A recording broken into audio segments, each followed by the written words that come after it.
Welcome back for my final morning report to Charter Appraisal with me, Rich Brown, market analyst at Antec Markets on Monday the 8th of May. Looking at gold, we've seen a bit of a near-term intraday sort of recovery on gold. We did see this early doors on Friday before sort of turning lower with that payrolls report.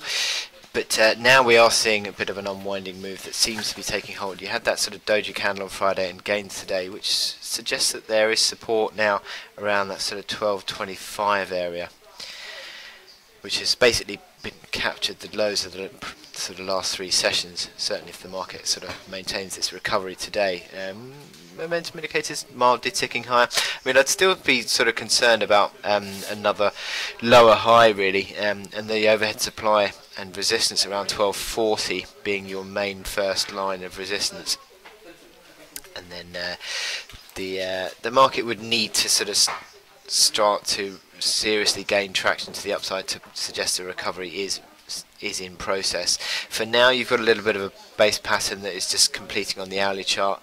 You sort of measure that from 12.35, from 12.25. What's that? $10. So 12.45 is a perfectly reasonable recovery target, and that would be through that resistance. But then you're into all this sort of other band of overhead supply, 12.40 to 12.52, up towards 12.61.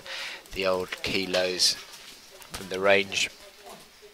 I'd say I wouldn't be expecting a recovery to 12.61, but I think more than likely we are to see a bit of a near-term rebound.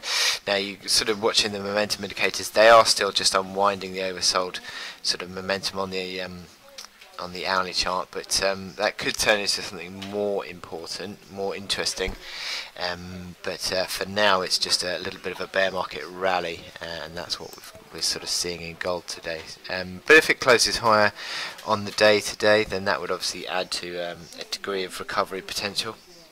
But just bear in mind that the gold chart has been in this big trend lower recently, and rallies are still likely to be seen as a chance to sell. So I wish you good luck in your trading today, and I will speak to you again tomorrow. Thank you.